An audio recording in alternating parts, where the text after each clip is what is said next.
Hello, I'm Peter Peer, and today I'm going to answer a question I received recently about drying wood.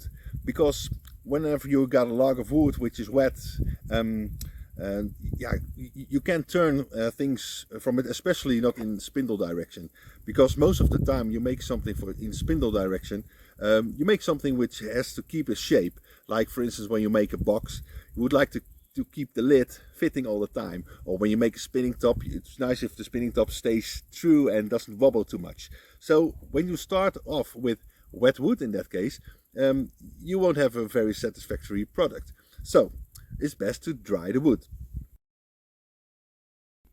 So whenever you receive a log, or you get it from somewhere, and it's still wet, when you would just leave it outside and let it dry for a while, you'll see that cracks emerge from the core of the wood. From the center of the wood, cracks emerge, and after a while the wood will become quite useless, especially for balls. Sometimes some useful spindle pieces can still be obtained from that kind of wood, but most of the time I would like to have a log which is still intact, because then I can make all the choices. Well, when it's about ball turning, I prefer wet wood to turn my balls. So in the drying process, the shape changes, it shifts a bit.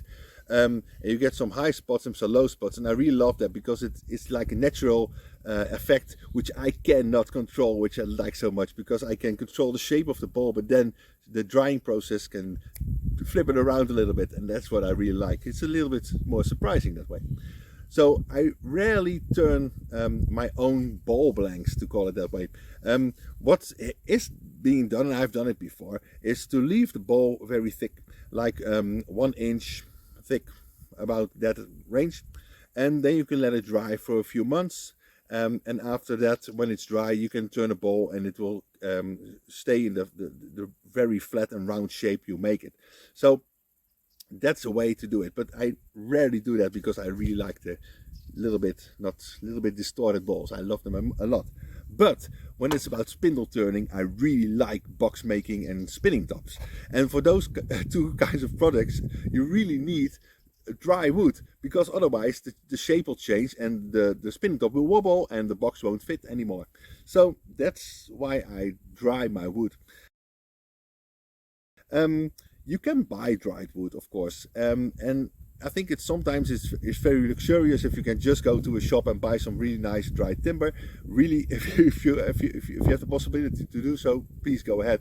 But I'm here now in Portugal, and it is really hard to find proper turning wood for me, because I like the certain kinds of wood, like dried olive, cork oak, mimosa, and all those kinds of woods, and they're really hard to obtain. I found some lumber stores here, but most of the time they sell building wood, so it's like the pines and all those kinds of trees, which I really don't love using. Well, so how do we do it? Well, I turn my my pieces of wood, like when I have a log, I split them in half or in quarters, depending on the size, and then I turn them around. So I got those little cylinders. And sometimes the shape goes a little bit awkward, because like there's a thick spot and a thinner spot in a piece of wood. Then I just turn it as round as possible, that like there's no flat zones in it anymore. Sometimes you almost get like a rolling pin then.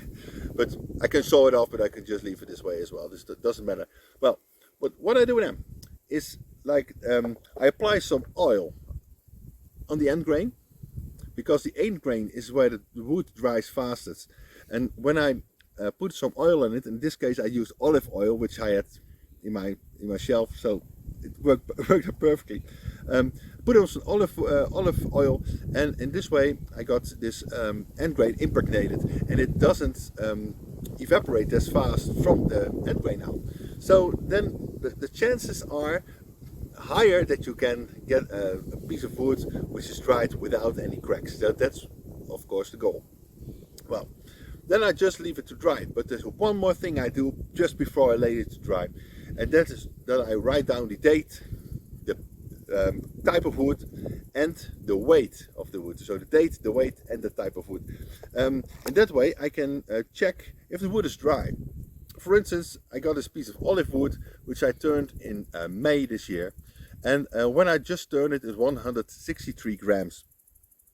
Um, like after a month, it was 135, and I just checked it, and it is now 131. So it only lost 4 grams in about a month. So that's not a lot. So I think this is almost dry now. So there's a wasp flying around here. Well, maybe it likes the wood. I think they like wood a lot because they like to make their papier mache kind of art, you know, houses. But anyway, so this wood will be dry next time, I think. So I'll just weigh it, and the next time when it's like has not changed a lot of weight, then I'll use it for turning, and most of the time it's perfect then. So that's the way I do it.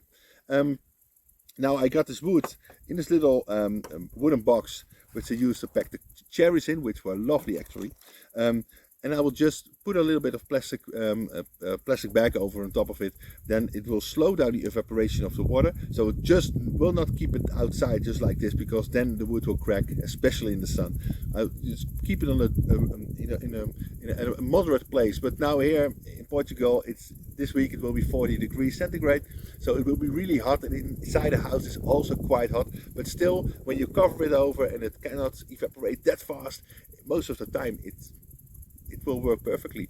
So I'm really looking forward to turning this wood. I can't wait, and I'm sure I will let you know and show you some nice things which I'm going to make from it. So hope to see you soon. And if you have any questions about wood turning, please ask me in the comments, because I really like to let this channel grow, and I would really like to be of help in your wood turning progress. So happy turning, have a nice day, and thanks.